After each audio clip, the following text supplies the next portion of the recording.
this is what we need to do. Yes. So I think all of that has shaped this dependency that is, again, both sides are nourishing it. Yeah. And I think there's a lot of work for us here. I mean, one of the reasons that I've decided to stay here and do the work from here is because I truly believe that, what happened to me in my span of this life is a miracle. And I say thank you for it every day, that I received the support and the help and what I needed to awaken and continue to. And as I see that as what happened in my lifetime, Yeah. from that place, I must speak too. Like that's why I speak. And at the same time, I don't think we have time to wait for that to happen. Yeah. So there is also the immediate ask for the US, this empire of the US, it must make us seize, right? Like that must happen from here. But then within the movement, I really hope that we can find the pockets to not just think that, like, X equals Y equals Z, that there's like an equation we need to arrive at, but that it's really about like the interpersonal relationships and supporting each other in finding those spaces that have told us that safety is dependent on that, and belonging is dependent on that, and family is depending on that. And yeah. Yeah. I mean, I really think that there's this tie between traumatic experience and utopia that is very, like, it almost looks like a straight line to me, that when you've gone through an extreme traumatic experience, individually or collectively, there's the birthing of this idea of a utopia where that could never happen again to you or anyone else. And then in trying to create that, that makes you extremely vulnerable. Like when you have a utopia and that feels like the only place you can be safe, it makes you very vulnerable, because whoever says, I can give you that utopia, you're going to do almost anything that they say, because you're like, I can't have the trauma happen again. And, when I look at what the US once was, a vision, a dream that someone had, that they were going to escape persecution and they were going to come and do this. And it didn't matter if there was someone here, because their vision of utopia was to use this space. And the vision of Israel feels very similar to me. It was like, this is being offered as a utopia to people who've been through a traumatic experience. And even though there's clearly harm that's going to happen, there's clearly harm happening. It's like that vision of utopia, which is linked into the traumatic wound. It's like almost impossible to even touch, even ask a question about, right? It's like, so, being in these conversations, for me, I've been paying attention to this probably about 15 years. I've really been like tuned in, um, and learning, actively being like, oh, how does that connect to me? Why is this small place such a, what Angela Davis has been saying, it's a litmus test. It feels like the small place has become this litmus test for everything that's happening. And I'm like, what's happening there? And the more attention I pay to it, the more I'm like, oh, this is what happens when we don't address trauma and let trauma be held and let trauma be healed. But we move forward, we'll move over it, we'll move through it. And that defensive stance is almost the only other thing you have, right? It's like, well, then I'm going to carve out a small, safe place and I will kill everybody to keep it. And not realizing like who you become in that process. At some point, I'm trying to write about this, but like that monsters are the only ones who can have utopias. Like you really have to become a monster in order to like keep a utopia. And, you know, and what does it then mean to invite someone on the other journey? So right now it's like ceasefire and stop the occupation and all these things, which are like really big ideas for people to take in, right? Which I think is part of it is, when you try to tell people like, it's just this, folks are like, no, it's not just that. What I hear in people is like, well, we just don't want to kill kids. And I'm like, no, we don't want to kill anybody. It's not just kids. And it's not just like this genocidal, intense level of death. It's all of it. It's the whole occupation, it's the whole apartheid, it's the whole way of treating people there and here. And so it's like it expands into a bigger idea that we're asking people, like, can you let go of utopia as the coping mechanism for your trauma? And can you then do the work to learn how to be in a different relationship with your trauma? Could you imagine not living in a story that is defined by your trauma? Can you imagine your people not living in a story that is defined by their trauma? And that is a different kind of work. And what I've been grateful to see over these months is it feels like the ceasefire, stop the occupation, larger political work is happening. And I see within the Jewish communities that I am observing and watching and in relationship to, people doing this other piece, right? Of being like, this is a whole cultural shift of what it means to be Jewish. And we're going to fight for it. We're going to fight for a different possibility. We're going to imagine and fight for a different possibility for what it means, which feels really important. Like that feels like really important work to me, even if it's not the work that the entire movement needs to be attending to, right? Which I also think is important. You know, I saw people when we were posting about this event, folks were like, well, what are you doing having this conversation?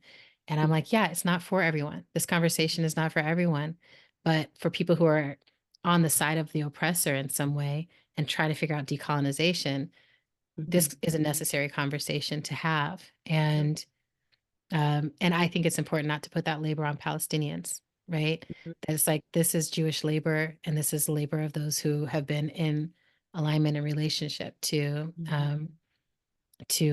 the project of Israel, you know? Yeah.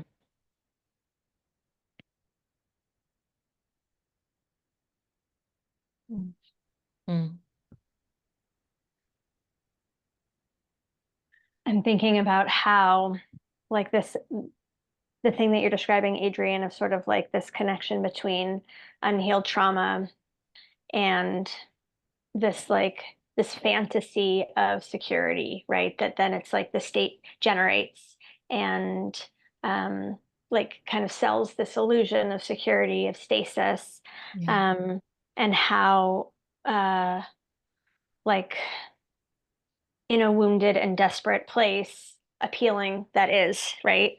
And how it's like there's such fertile ground for it. Like just thinking about that, it's like traumatized people, the way that trauma and specifically genocide, which we're seeing enacted in this way, is like really like an aim of that is to sever people from each other and sever people from tradition and sever people from land and sever people from spiritual resource, right? And that like that the severings then create kind of like in a lot of ways like these hungry ghosts, is like kind of like a soul loss that then I think is like there's such a hunger and desperation for a sense of security that then like you have the state and militarism and carceral technologies on offer, and it's just like, oh, like this is going to create this fantasy of security. Yeah.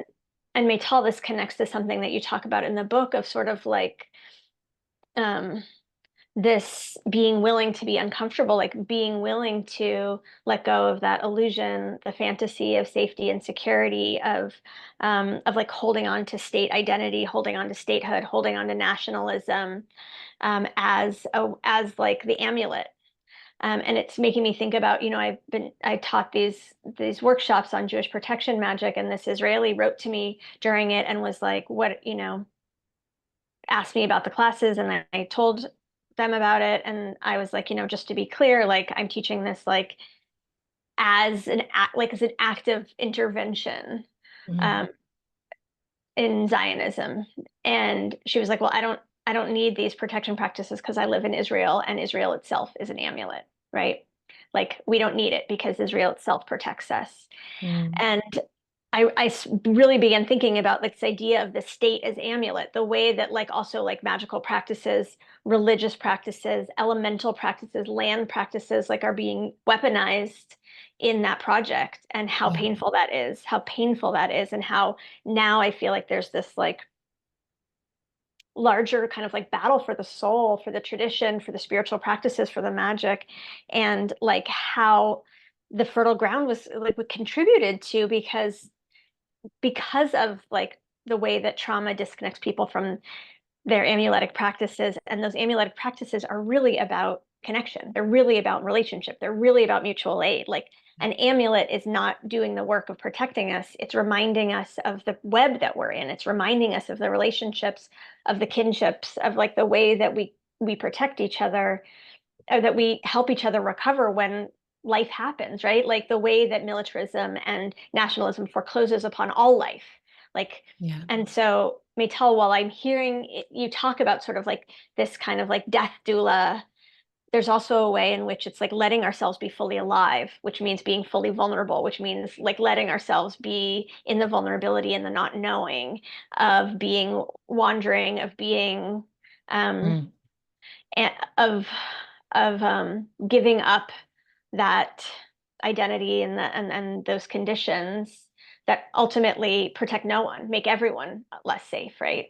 Um, and I'm just struck by, with you talking about that, Adrienne, of sort of like this idea of being like, we're not trying to solve anything, right? Like this kind of like solving trauma, with which ultimately like in the body is like kind of like clamps down on aliveness.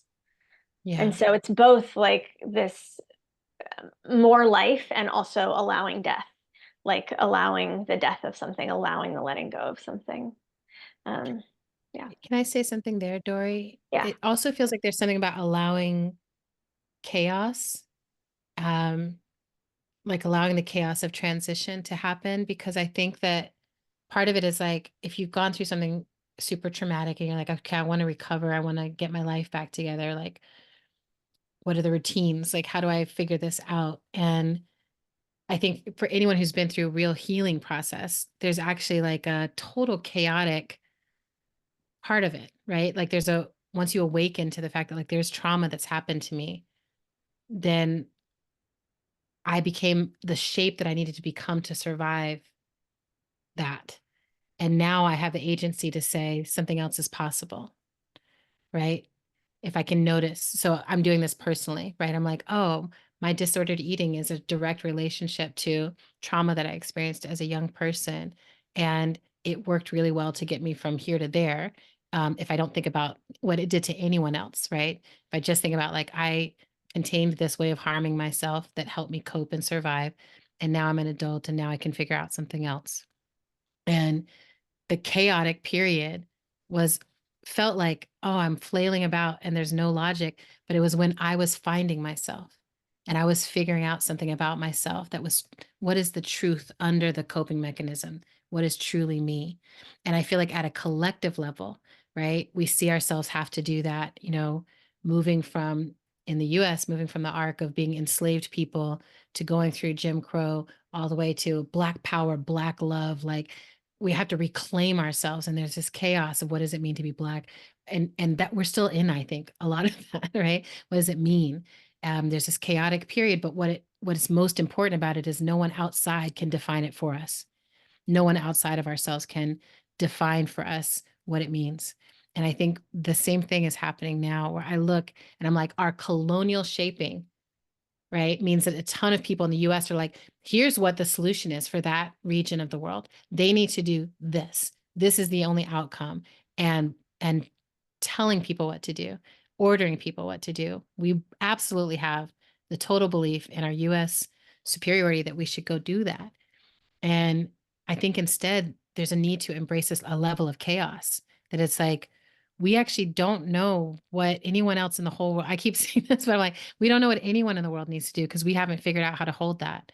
We don't know how to hold a multiracial, multicultural, multi-religious space as a democracy where everyone actually has equal rights and everyone is safe or has belonging. We don't in the US at all know how to do that. So we can't export it. We can't create that for anyone. What we can do is say we want to stop the occupation. We want to stop funding something that we know is causing harm.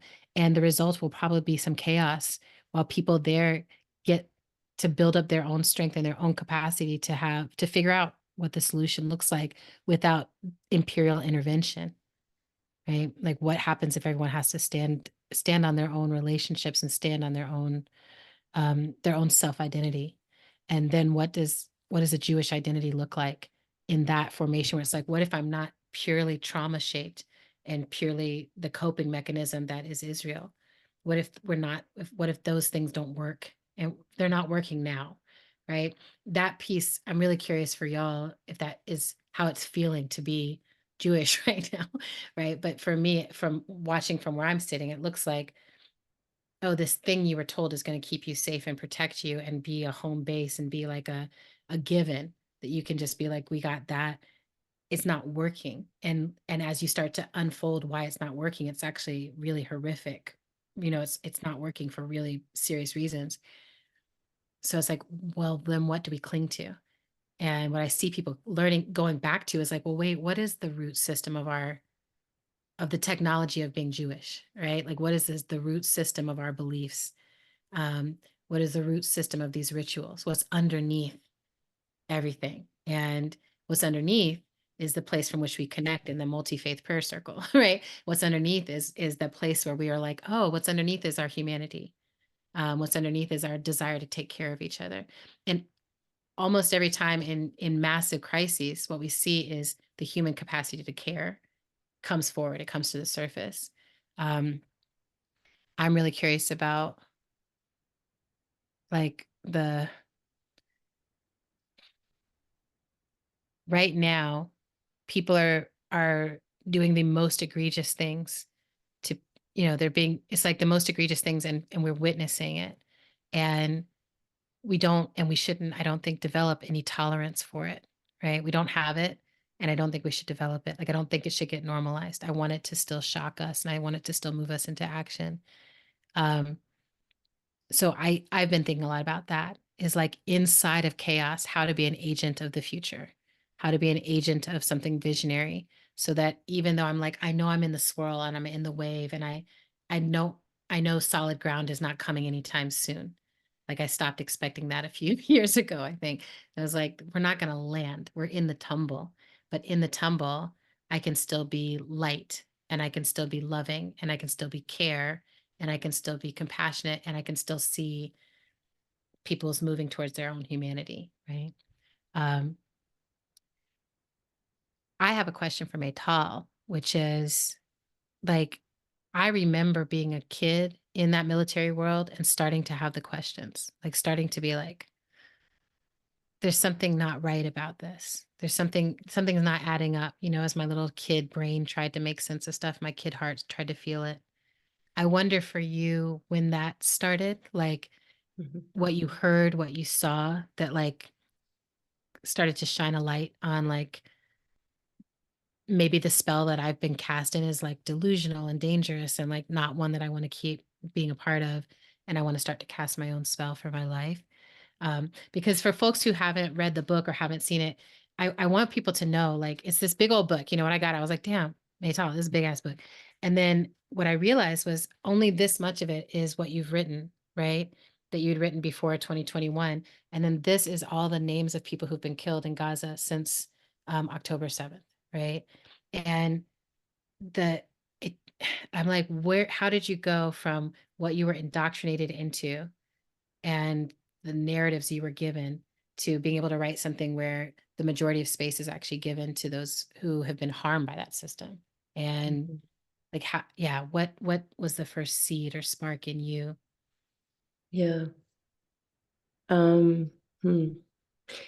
It's interesting because I think if I look at my childhood, if I look at my babyhood, I'm also a childhood sexual abuse survivor from 4 different adults.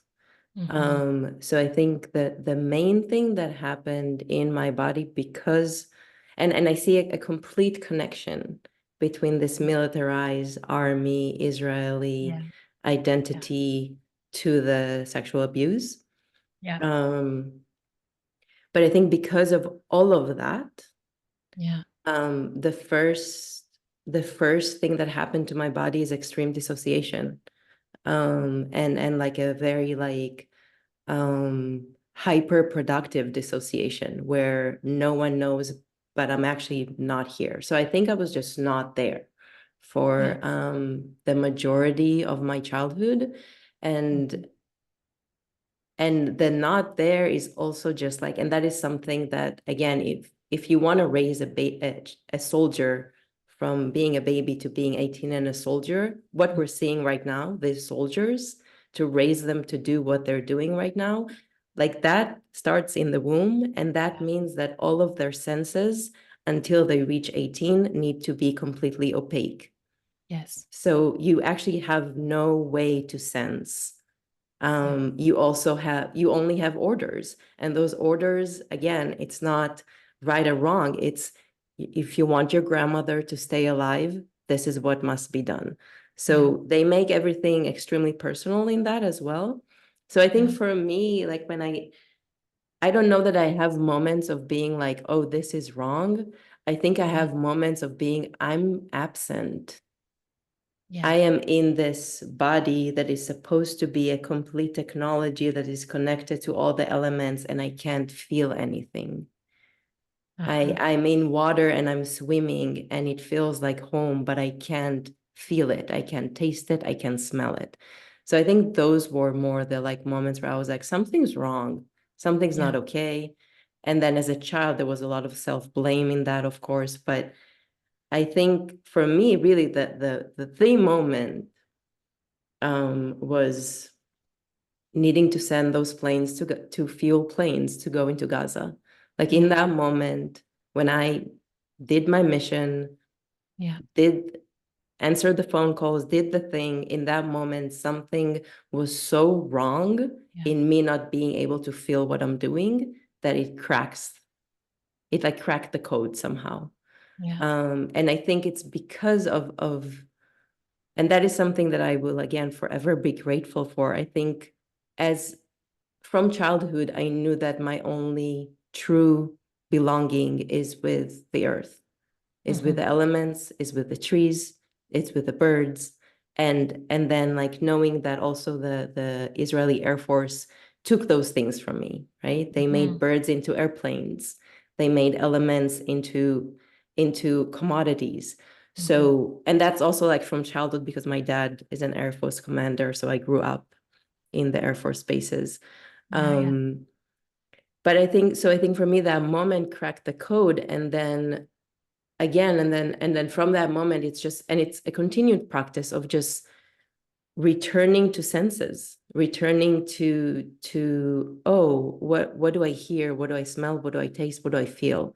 So I think for me, one thing that I keep wanting to invite people, because I had a performance in New York this past weekend with my partner and collaborator Taisha Paget, and in it we've said, we worked with this whole timeline of 1948 and Nakba and all this thing, and when we were making the piece, a lot of the feedback that we got is that we're saying too much.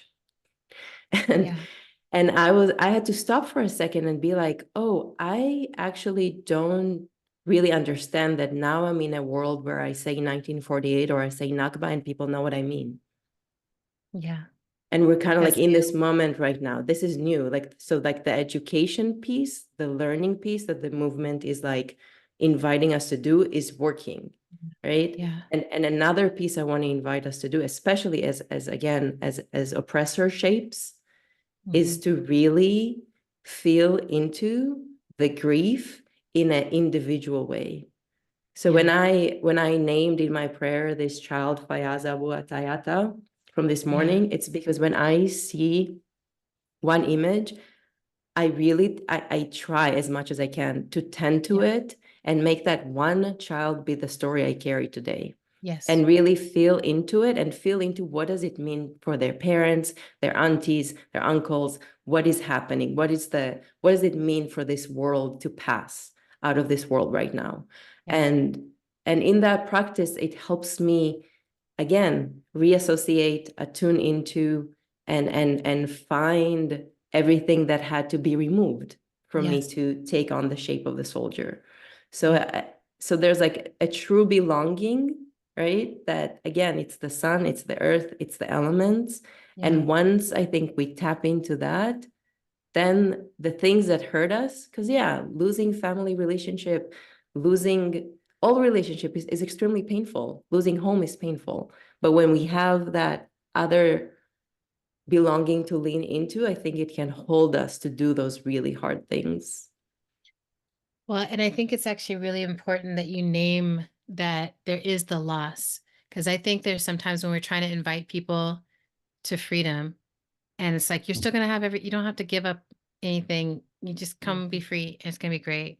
And I think it's important to say, like, if you are on a side of oppressor, there's going to be some giving things up, and it's going to be worth it for the pieces of your soul that you get returned to you, and the pieces of connection and belonging, and the things that you can't buy with money, and the things that you can't even think about if you have none. It's like these things. So I really appreciate you just naming that. That's like, there's things you have to give up, like my mother was disowned by her family for marrying a Black man. Like there's things you have to give up. Um and yeah, but then there's growth on the other side of that. So yeah, and there's, I mean, the more I lose my blood family, the more free I am. And not because I'm free from them, because I'm finding myself. So the more that I lose them, but I am finding me.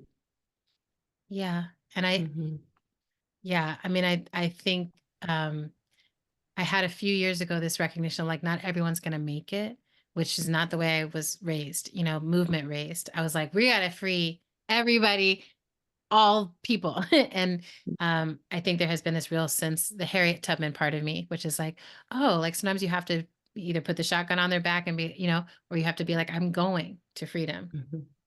I'm going. And I feel like right now we need so many people who have Israeli identity to become, my sister talks about this, Autumn Brown, she talks about becoming fugitive to your oppressive identity, like being like, I will slip away from it. I will shirk the privileges of it, or I will take responsibility for them in a different way, but I want to become a fugitive agent of it. And I think about that for those who have Israeli identity right now. There's something you wrote towards the back here.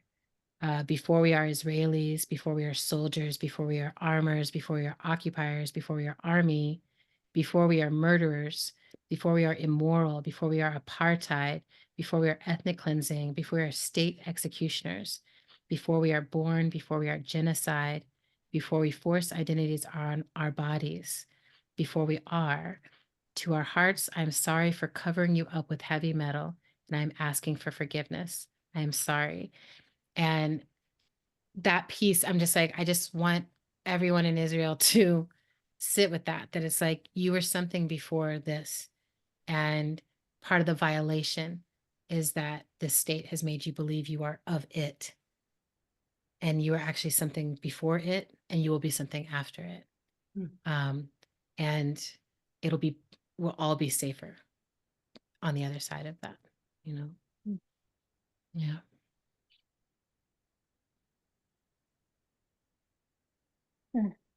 Maybe so. Maybe so. Ashe, ashe.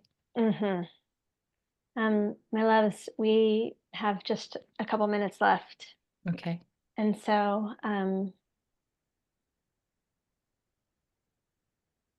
want to invite you, since maybe because we're all in a practice of knowing less, it feels like one of the things, Adrienne, you said is like to Meital, it was like, what this question of like, what is the Jewish practice? And I think of us as wrestlers, right? Like that is what the original word of Yisrael is those who wrestle with the divine, those who wrestle with life. And in the wrestling, like an eternal wrestling, like a not knowing, not having to solve anything, not landing anywhere. And so in that spirit, there's actually, we're going to just like let the questions be questions that are in the Q&A, because in Jewish practice, the questions, that's where it's at, sacred questions. And thank you for your beautiful questions. And may you have many conversations that lead you to less knowing and more feeling, more grieving, more connection, more togetherness. And I want to invite you both to offer a closing prayer. Awesome. Thank you so much for your presence. Thank you so much for your wisdom, for your work, and for being alive at this time. I'm really grateful to get to be together. And yeah, want to invite everyone to take a moment to get to receive these prayers. Do you have a feeling on first or second, Meytal? I'll follow you in whatever direction you choose. Okay. My prayer in this moment is primarily a prayer of deep gratitude that there are unfinished stories,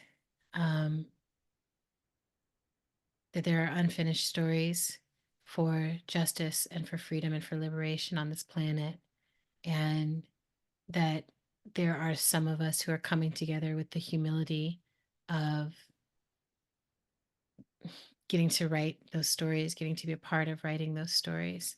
And I feel so grateful, Dori, all the time for your leadership and for how you hold space and for what you allow me to see of the possibility of Jewishness in this world.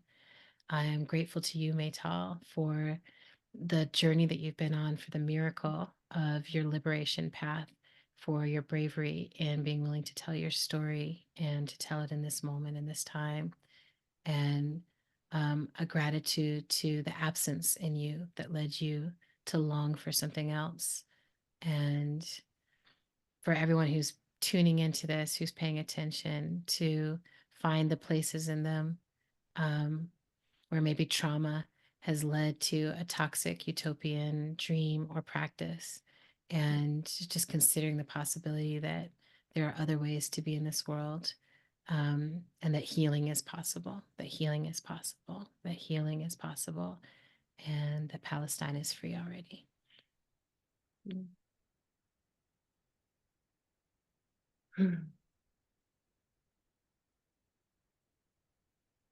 I want to offer gratitude to everyone on this thread, everyone that will watch this later. Dori, thank you so much. Adrienne, thank you so much.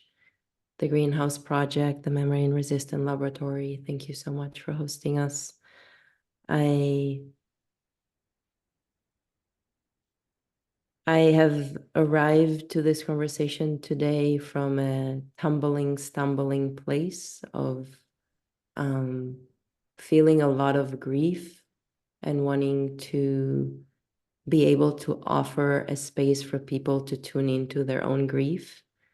And I want to invite us to be our own grief teachers for the day, to see what our grief has to teach us today.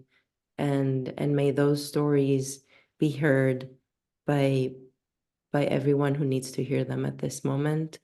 And I return to the sun. I return to the fact that it's nighttime right now and that children are trying to find sleep. And I want us to bless their dreamscape.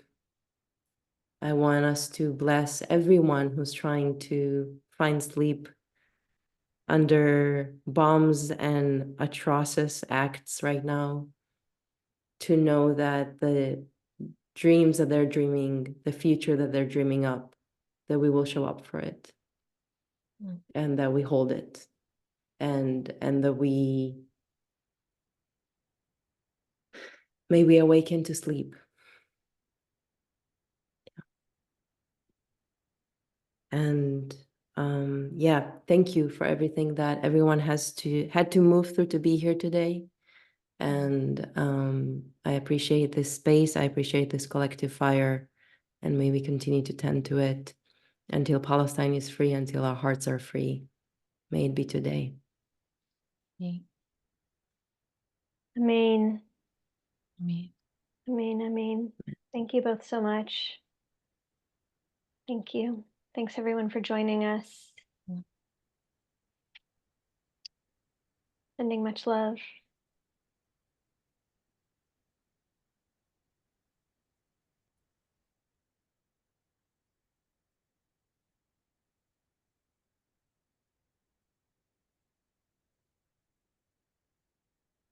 Mm.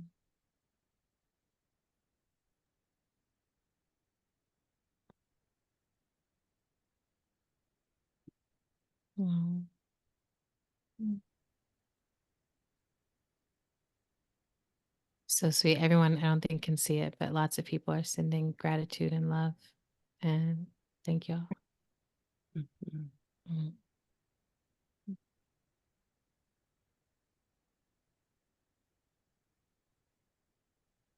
Mm. Oh yeah, it's not showing up to everyone. Yeah, so much love swirling around here. Yeah.